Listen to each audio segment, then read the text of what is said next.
All right, what's going on, STS? It's your boy Jonesy back here again, ready to talk some MMA topics this time. It's actually not going to be a prediction or a preview or anything like that. It's just going to be a topic-based video.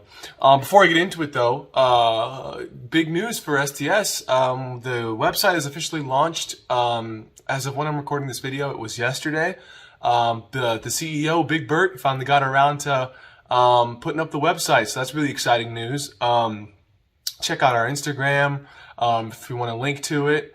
And there's also, I think, Bert made an announcement video, and I'm pretty sure he's going to link the website in the description of that video, so that's probably just right on the channel.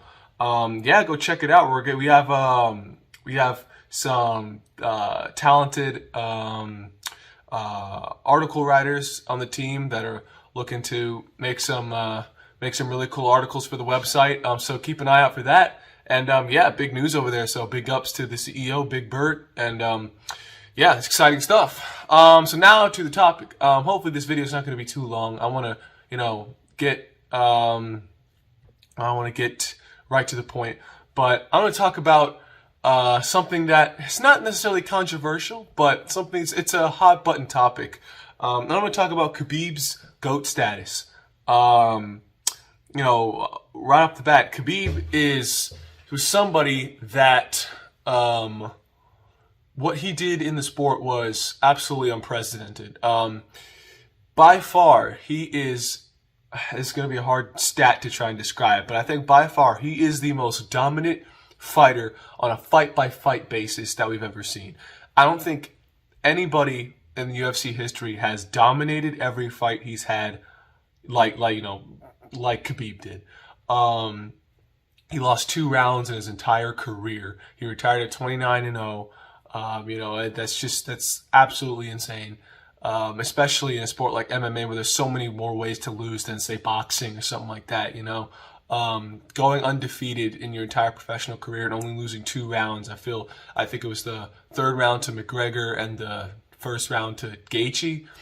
And those weren't like blowout rounds. Those are rounds where I guess they edged him out on the scorecards. But this guy is insane, man, and he only got better as his career went on. When he got out of the game very early on, that was good in terms of he didn't take a lot of damage. But did that hurt his standing in the GOAT status? I think so. The people that are putting Khabib as the greatest of all time right now I think they're victims a bit, of recency bias.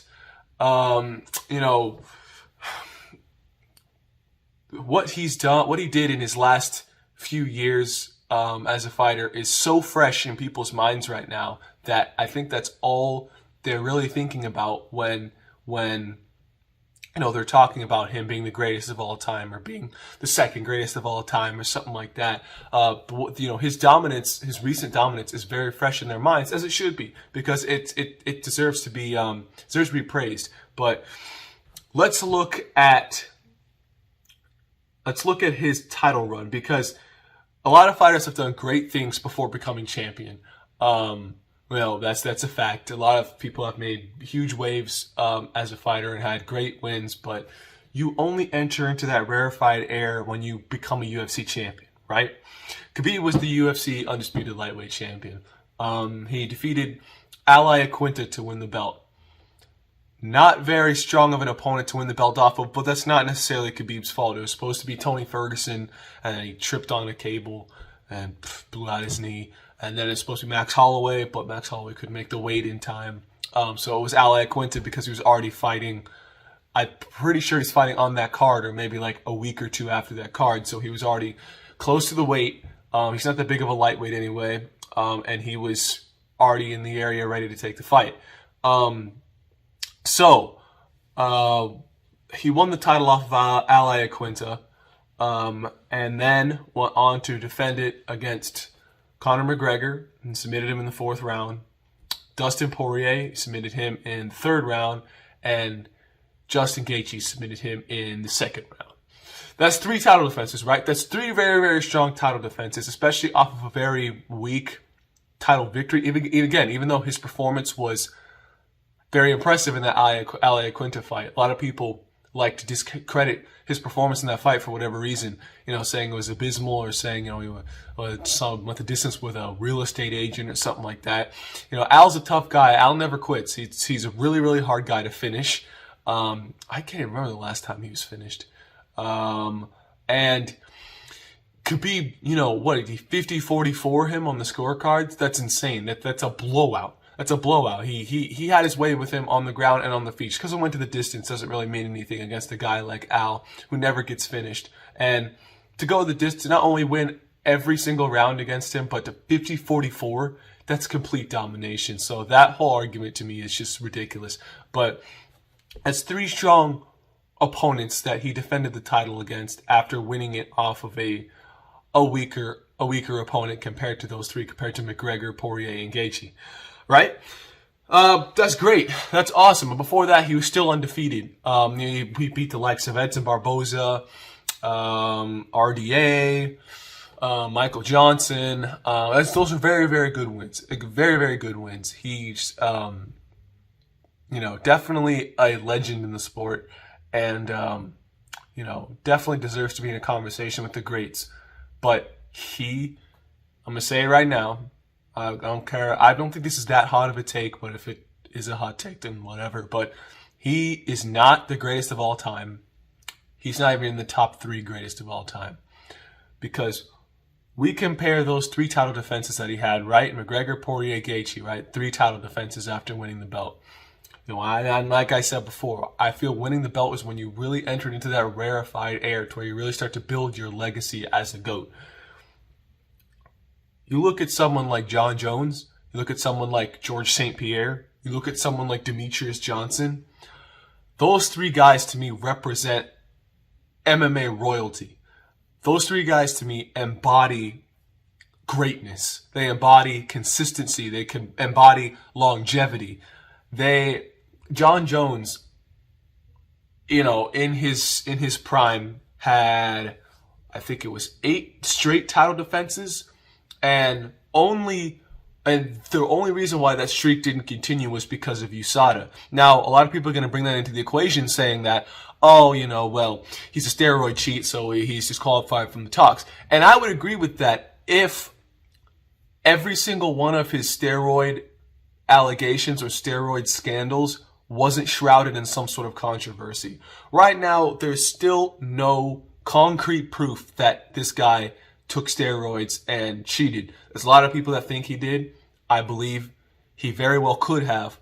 But every single time that there's been something that's come up like that, he's been able to explain it away in some shape or form. And so has USADA a couple times too, with the whole, there's tainted supplements one time, there was the Cialis thing one time, there was the the pictograms or the picograms or thing where it's like he had such small traces in his system that it's literally like they said it was like uninjectable or uningestible amounts. Like there's no way he could take pictograms of something, or I think it's picograms, but John Jones said pictograms so many times that it's stuck in my head. But it's picograms, I know that.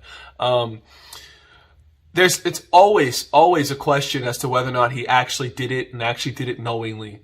We don't know that yet. If that ever comes out that he concretely, knowingly did it and cheated, he's immediately disqualified from my GOAT list. But right now, because we don't have that proof, we're going to talk about him like he's clean, like he's 100% clean.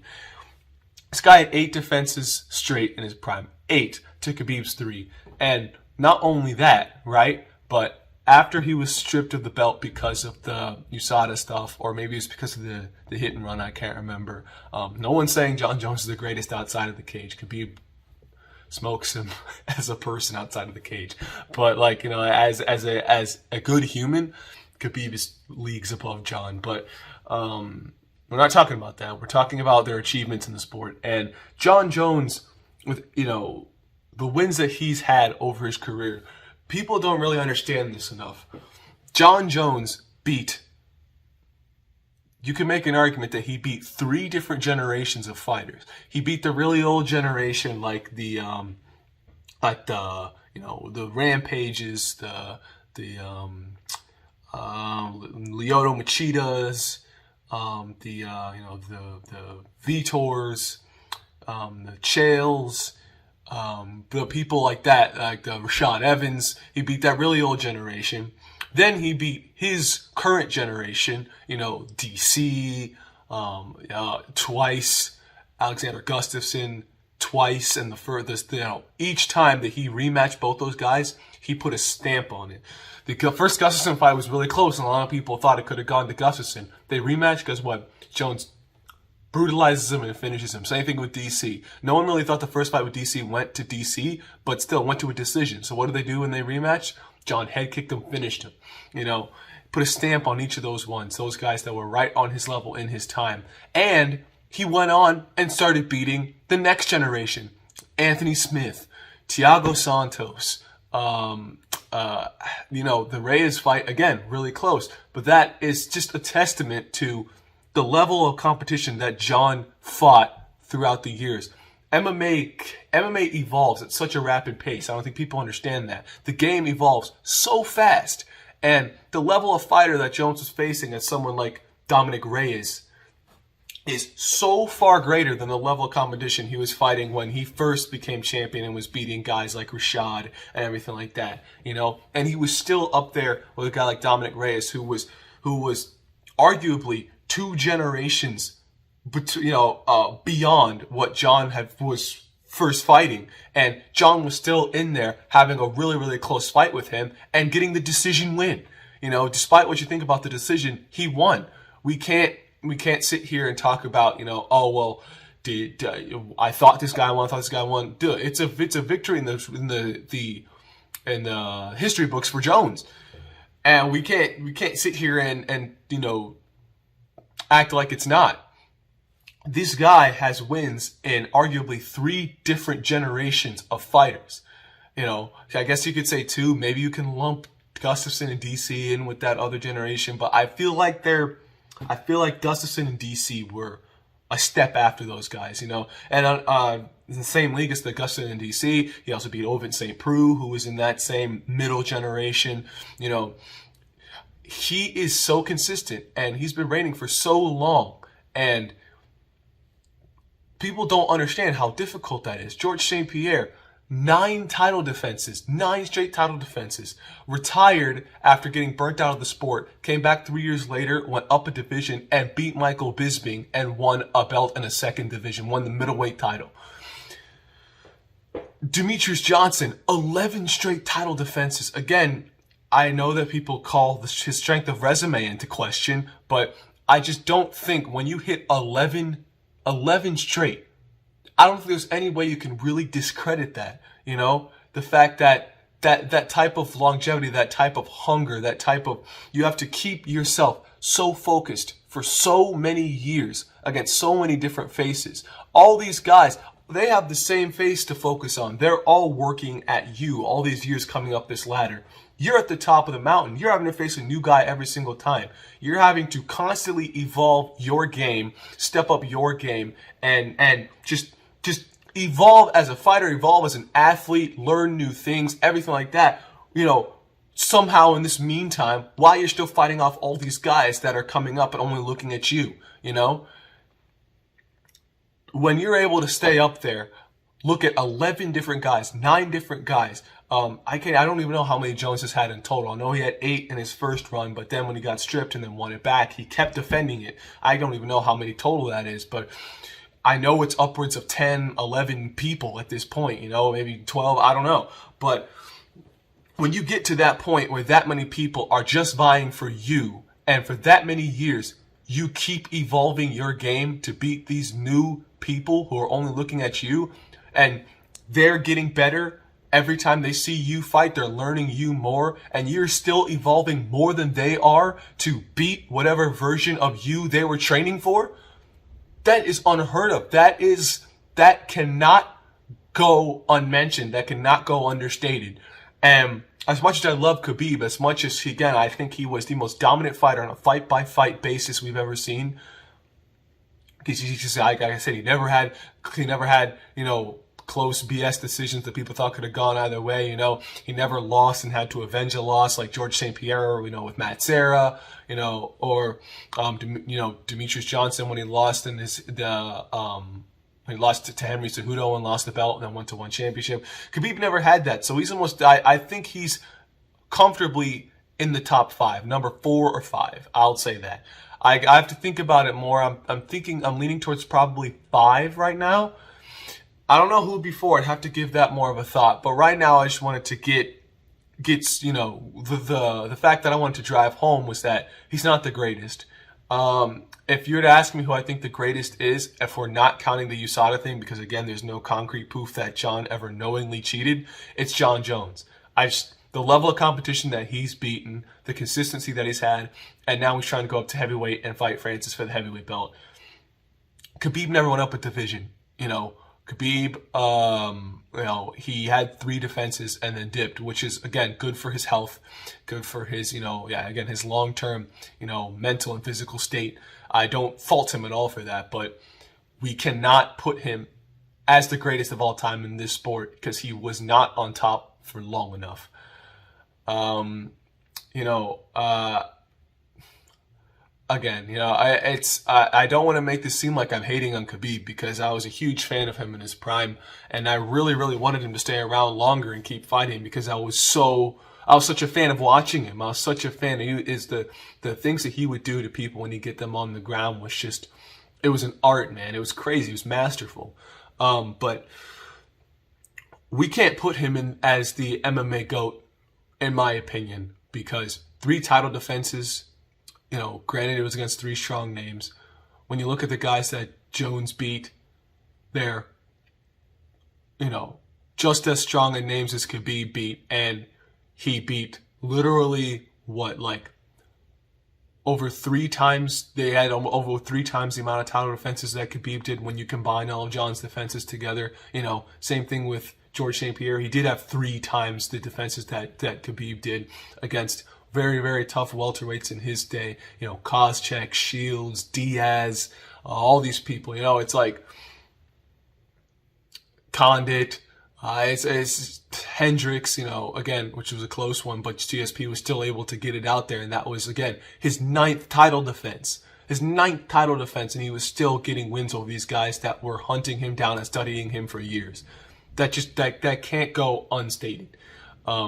So, yeah, in my opinion, I think Khabib fits comfortably in the number 4, number 5 spot if I were to think about it more in depth. I'm actually going to I'll put out like a detailed maybe top 10 GOAT list at some point. We'll put it somewhere in Speak True Sports, I don't know, on Instagram, whatever like that. But is Khabib the greatest MMA fighter of all time? In my opinion, no. He was amazing, and he was a true ambassador and warrior for the sport, but he can't be the GOAT with the short time span that he was on top. All right, STS, that was a fun video to make up. I want to talk about that for a while. Again, go check out the website. Big Bert worked hard on it. And yeah, see you guys next time.